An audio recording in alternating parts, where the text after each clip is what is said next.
Bonjour, bienvenue à ma bibliothèque. Nous sommes à Montréal le 11 juin 2012 et mon nom est Bruno Lalonde. Alors aujourd'hui, je le sais que je vous lirai rien. Je ne perdrai pas mon temps à me faire à croire que je vais vous lire quelque chose. Je ne vous ferai pas perdre le vôtre également. Alors je vais revenir sur la soirée d'hier. Je vais vous parler de la soirée d'hier, la manifestation du 10 janvier 2012. Mais avant, je veux revenir sur la petite vidéo improvisée, encore une fois, que j'ai faite sur Richard Martineau. Ou les deux fois où je l'ai lu dans les derniers mois, il citait des auteurs. Je veux simplement dire que c'est foutu, Martineau. Tu ne réussiras à convaincre personne que tu es un intellectuel. Tu n'es qu'un aboyeur, un, un donneur d'opinion. Une opinion, ça vaut ce que ça vaut. Chacun a le droit à son opinion, évidemment, mais une opinion qui est matraquée dans des médias de masse n'est plus tout à fait une opinion. C'est une admonestation, c'est un ordre. Alors le donneur d'ordre, Martineau, a à ses yeux sans doute réussi sa vie, peut-être, ça, je n'ai pas à le juger là-dessus, sa carrière sans doute, mais quand sa carrière sera terminée, sans doute dans pas grand temps d'après moi, il ne restera rien de Martineau, aucun souvenir, aucun livre qu'on va chérir, aucune écriture qu'on va se remémorer avec bonheur, avec plaisir. Il ne restera absolument rien de ces basses œuvres. Et je ne sais pas qui tente de convaincre, à coup de citation de Bernard-Henri Lévy ou de Raymond Aron, qu'il a une sorte d'envergure intellectuelle. C'est raté. Je ne connais personne que des lettres, que de la culture sérieuse, qui considère Martineau comme ne serait-ce même qu'un petit penseur. Alors c'est tout pour aujourd'hui, pour ce personnage qui s'étonne de l'atmosphère empuantie qui règne au Québec. Lui, ce grand brasseur de merde, s'étonne. C'est presque de la stupidité rendu à ce stade-là. Probablement, il est stupide, Martineau. Mais bon. Alors avant-hier, à la suite d'une soirée assez tumultueuse, je réfléchissais aux raisons qui m'ont motivé à être là. Il y a des raisons d'ordre politique. Mon combat à moi, c'est contre la loi 78. Bon. Évidemment, je soutiens les étudiants.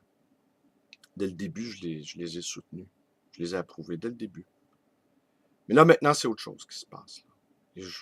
J'ai hâte au jour où les médias vont cesser de dire que le mouvement étudiant a perturbé tel événement. Le mouvement étudiant, il y a d'autres choses. Là. Alors, moi, je me suis fixé comme objectif la nécessité d'être un témoin. C'est-à-dire d'écouter autour de moi, de recueillir des témoignages qui parfois me sont faits spontanément, parfois que je tente de recueillir par une approche amicale, et d'écouter ce qu'on n'entend pas là, en dessous des slogans, la parole de la marge, et également de témoigner, éventuellement, de la brutalité policière. Je considère que la qualité de témoin est une vertu dans notre société démocratique. De témoins qui n'utilisent pas d'appareils technologiques. Je me promène pas, j'ai pas de cellulaire, je ne photographie rien. Je suis là, j'écoute et je suis prêt à témoigner. Alors je faisais part de cette observation à mon coéquipier, Michel Patterson. J'ai oublié hier de lui demander la permission, si je pouvais le nommer dans mes vidéos. Mais je suis absolument certain qu'il serait d'accord. Alors je me permets de le faire, je me permets de de le nommer, Michel Patterson, qui est un professeur d'université, un psychanalyste également. Donc, quelqu'un d'habitué à recueillir la parole des autres. C'est peut-être son influence subliminale qui a joué pour moi. Alors, je lui ai fait part de cette observation-là, du rôle que je m'étais assigné d'observateur, de témoin et éventuellement de témoin qui parle. Alors, il m'a raconté que dans la Grèce ancienne, les témoins, on envoyait des témoins dans une ville étrangère afin de recueillir des informations. Et à partir de ces informations, on dressait un grand tableau d'ensemble. On une cueillette de données, en quelque sorte. Et on établissait des grilles qui devenaient ensuite des théories. Que le témoin est un théoricien. Que témoigner, c'est faire de la théorie. Que les deux mots ont la même racine. Témoigner, témoin, théorie. Alors, ça m'a beaucoup stimulé.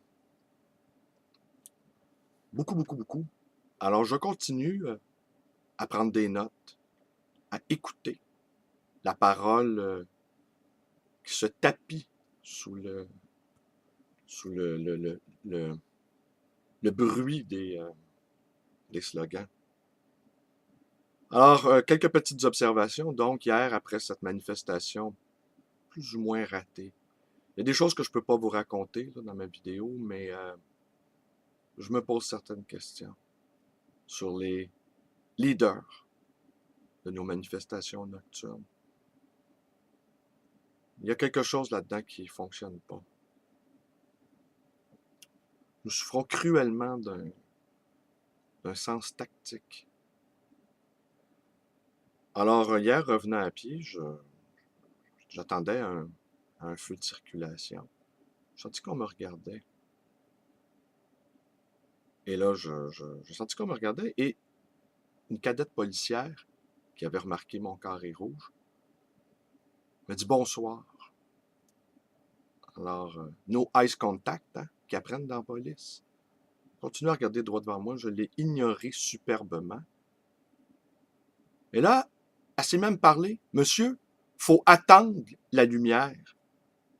Là, je me suis retourné, je l'ai regardé, j'ai dit hey, je suis encore capable de reconnaître mes couleurs. Puis toi, t'es trop jeune de me dire quoi faire. Petite hitlérienne. Ça a compris, là, petite hitlérienne, là.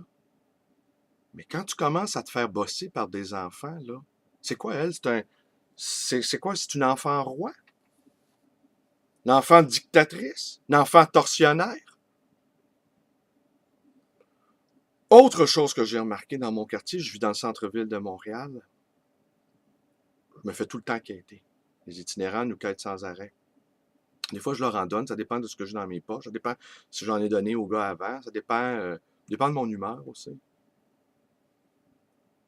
Mais depuis que je porte le carré rouge, je le porte systématiquement depuis à peu près 3 semaines, un mois, eh bien, je me fais sans arrêt. Les itinérants spotent mon carré rouge. Pour eux, c'est clair, je suis un bon gars. J'avais déjà remarqué des gens qui m'adressaient la parole pour me raconter leur vie. Alors, c'est devenu une très grande nécessité de porter son carré rouge. Bon, vous avez lu la suite, là, le profilage politique. Alors, quand les itinérants aussi te spotent, en présumant que tu es une bonne personne. D'ailleurs, dans une des manifestations, il y a 3 semaines, une grosse, illégale, à un moment donné, il y avait trop d'odeur.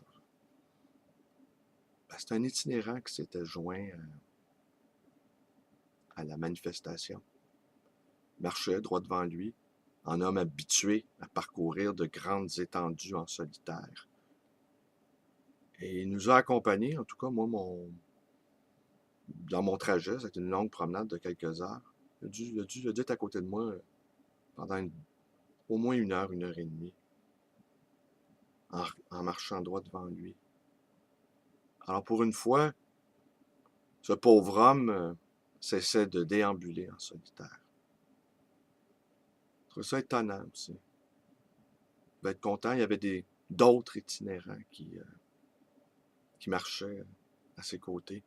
Je conclus cette vidéo-là, allez voir sur ma page Facebook, j'ai posté un reportage sur ce qu'on appelle les nouveaux sans domicile fixe aux États-Unis. Les familles entières de la classe moyenne, dévastées par l'explosion de la bulle immobilière, qui vivent dans des camping-cars, des familles complètes avec des enfants.